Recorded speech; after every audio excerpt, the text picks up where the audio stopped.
Everybody, and welcome back, and thank you as always for tuning in and spending a little time with us. This time on the 8th day of December. It's Tuesday. It's been another pretty nice day in the neighborhood. Weather-wise, we do have looking at a bit of a glance at the forecast. We've got a glancing disturbance, if you will, that's going to give us at least a chance of some showers tomorrow, and then a few more disturbances thereafter that will give us another slight chance of some precipitation into Friday and Saturday. By the end of the weekend, it might start to, as far as the pattern, might start to collect itself, and we might see a better chance of some precipitation then. But all in all, temperatures are still going to be quite favorable, quite seasonable, and quite nice. Still looking at the mid, maybe upper 60s on your Saturday. We'll talk about the clouds, the showers, the sun, everything in between in your forecast in just a few moments. A few things from our state's capital this evening. Of course, it's been a big day across Kentucky, and a lot of folks traveling to Frankfort to be a part of all the celebrations. Shortly after midnight, our latest governor, that being the 62nd to lead the Commonwealth of Kentucky, Matt Bevin, was inaugurated as the governor of Kentucky during a private swearing-in. It was to note that he did so with his hand on the Bible being held by his wife, the Bible that at one point to his daughter Brittany, who passed away in a car accident back in sometime 2003. It's been a busy day in our state's capital. The inaugural worship service, the parade earlier today, the swearing-in ceremony this afternoon, the grand march at our state's capital rotunda as well. And it has been indeed one that's attracted a lot of folks from the viewing area and elsewhere to be a part. We have been able to try to follow some of their movements and wish them a safe return home, and wish, of course, our new governor a very productive next 4 years. Our now current governor, though, in his last, or one of his final duties as the governor of Kentucky, last night granted more than 200 pardons, actually 201 pardons and 6 commutations.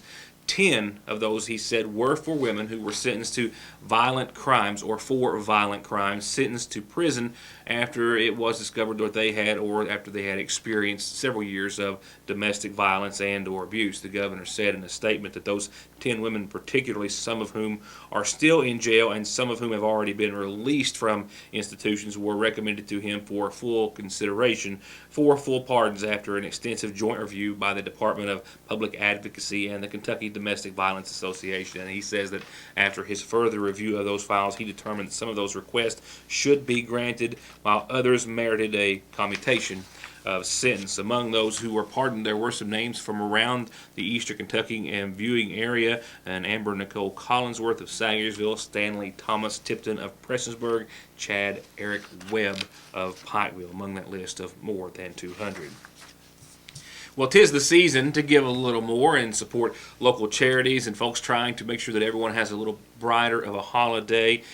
But maybe in Kentucky, we don't do as much as what we may have thought. Well, apparently that is the case. There's a new study that's out tonight, and it says that based from their research, Wallet Hub, who does similar studies of this throughout the year, says that Kentucky is actually down at the bottom of the list, or near to, as far as being the least charitable states, or one of them in the entire United States. In the United States of America, 94.5% of households say they do donate to charities, each contributing an annual average, and this is an annual average of $2,974. Now, according to one of the entities involved, in 2014 alone, Americans gave more than $338 billion to charities. 72% came directly from individuals across America.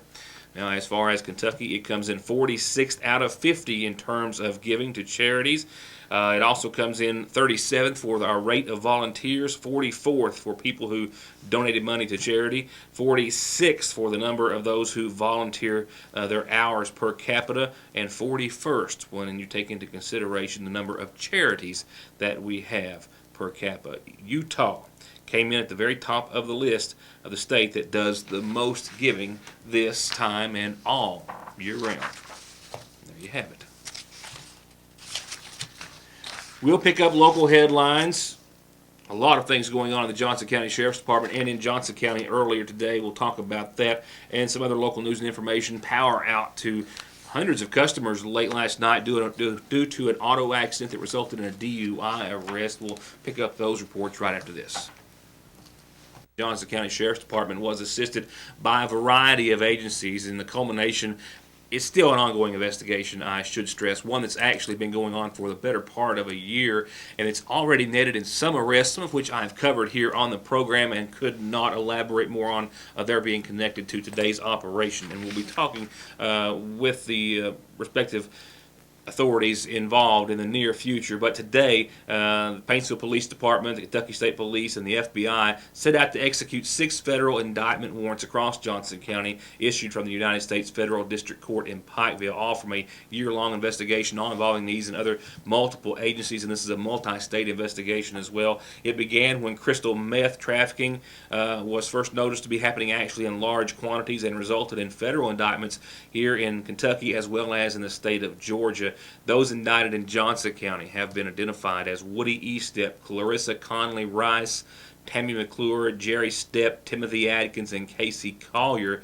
Indicted in Georgia were also Randall Carter and William Jones. The Sheriff's Department and KSP and the FBI and others, including Paintsville PD, have been focusing on these local drug trafficking cases and aspects, and they've worked hard and diligently sharing information yielded from multiple drug cases. The communication between all of those helped bring these indictments to fruition and take them forward. Even though all but one of the Johnson County subjects was apprehended, the investigation is still ongoing. I stress it may lead to future arrests. Also, they were able to make some additional arrests as well than what they had set out to do when they discovered officers went to execute the federal indictment on Woody Estep. Those were Don Ferguson, Kelly Kill, and Wesley Hall, 3 men taken into custody on meth-related charges as well as on some outstanding bench warrants as well. At this time, Casey Collier is at large, and the Sheriff's Department and other law enforcement entities say that if you have any idea about his whereabouts, you can call 789-3411. We will have more on that on tomorrow's program. 2 auto accidents to report. One actually goes back to this past weekend. The other took place on Route 7 late last night.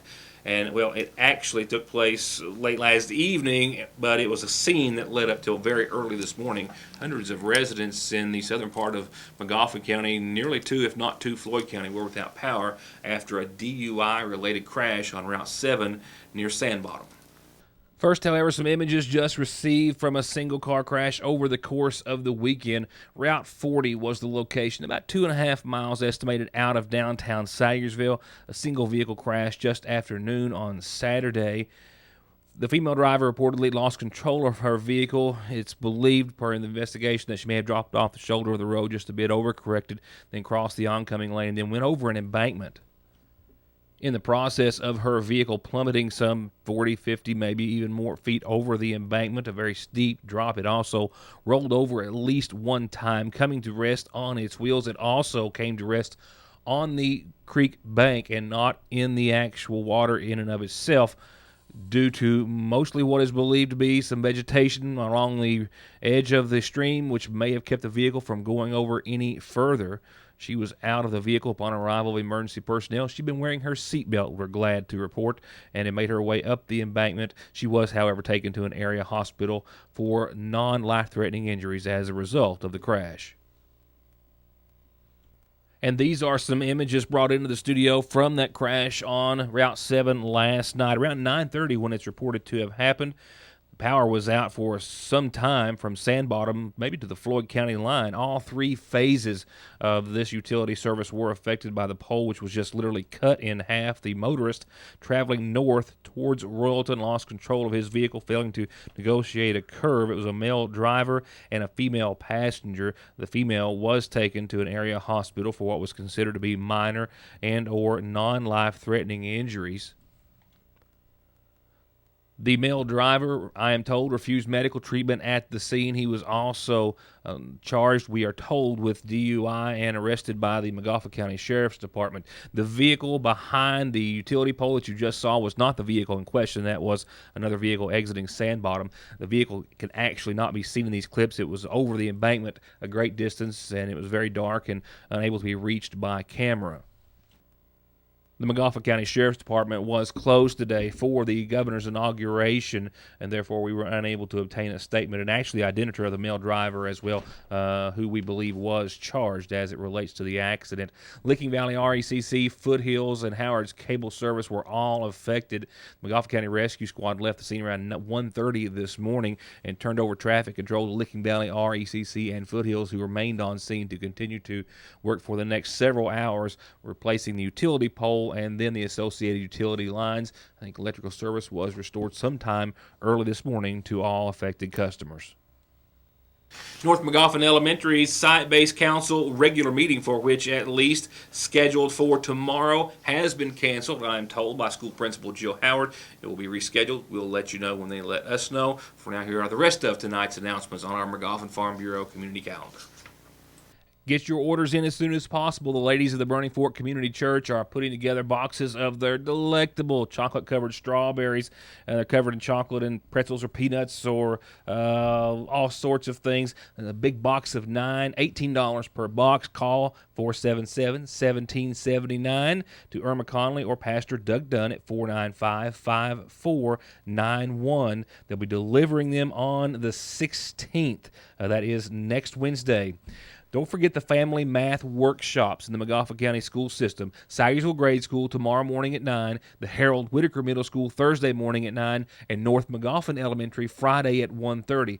Parents and guardians, this is a great way to get refreshed on some math skills to help your students work better and study better and do better in schools. Montgomery County School says they're working hard to partner with parents to make sure all the children are ready for high school and on track. This is for students in grades K through 8 and the parents or guardians of which to learn strategies on how you can help them understand math better and help study better. Sagersville Grade School tomorrow morning at 9, middle school Thursday at 9, North Montgomery Friday at 1:30. The Christmas Bazaar is coming up at the Montgomery County Extension Office, hosted by the Quilt Guild. Finish up your shopping with ornaments, personalized note cards, Christmas bows, table runners, crafts, primitive stitch items, and more. It's this Friday and this Friday only, 10 till 2, for a great Christmas bazaar. They've also got a Christmas gala coming up a little later on, and that's going to be Friday the 18th. Not this Friday, but the next. This is hosted by members of the Montgomery County Cattle Association. This is a full-blown turkey dinner with entertainment provided by the North Montgomery and Montgomery County High School Christmas Choir. It all goes to raise money for a scholarship for a graduating senior. It's not this Friday, but next. I've got plenty of time to remind you, and indeed I will.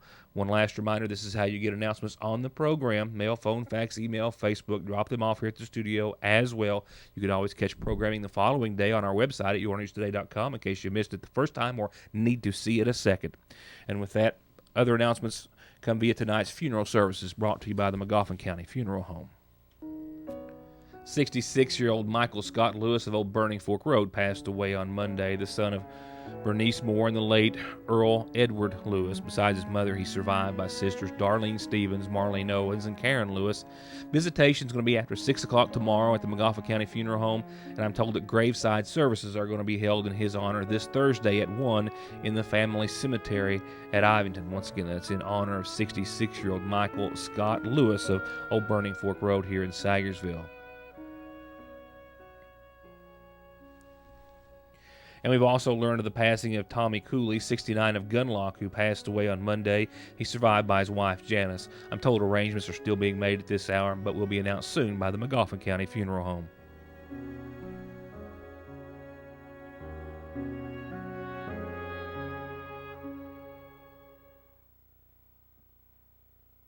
And I think that was the single 3-letter word everyone was posting last night after seeing that. Just wow. Can't wait to catch it tonight. Also, though, I've got a ball game to get to. Hopefully going to take in my first high school basketball game of the season. That's the plan this evening. Today's not gone to plan thus far, so we'll see how that turns out. And we'll see definitely some more news on tomorrow night's program. We've got some disturbances. Not one, two, but a few in the forecast. The one that will give us some light precipitation tomorrow night. We'll see patchy dense fog late tonight and around 35 degrees. Look for a 30% chance of some showers in the afternoon. Increasing clouds tomorrow. After 3, a better chance of some some showers. That 30% is about where it's going to top out throughout the evening, and mainly before 7. A narrow window, not much precipitation, but cloudy, and as I said, right around 57 for your midweek. Thursday, we see another break, 57, sunny, nice day Thursday, pretty much close to average. We'll see some increasing clouds Thursday night, just mostly cloudy skies, no rainmaker. Friday, partly sunny, warmer, 62, a low of 51. I'm still hopeful for a partly sunny and 66, maybe 67 degree day on your Saturday. I'm very hopeful. Now, Saturday night, but I think mainly after like 4 o'clock, technically Sunday morning, is when we'll see our next disturbance give us another chance of precipitation. Not a great one, 20% late Saturday night, like I said, after 4 in the a.m., but showers are likely to develop mainly Sunday morning into Sunday afternoon and evening, with temperatures also backing off after seeing around 65 on your Sunday. We'll fall back to maybe low 50s by the start of next week, 53, 54, 55. After an unseasonably mild weekend temperature-wise, albeit accompanied with some clouds and some showers on the latter half of your weekend. I think I say it each and every night. Still more news to come. In fact, already working on tomorrow's program. News we began today. In fact, we'll be talking about a now second annual event that deals with giving and how you can help some kids in the area throughout the holidays, and much more to come. We'll see you back here tomorrow for more Your News Today. For now, thank you for watching, and have a good night.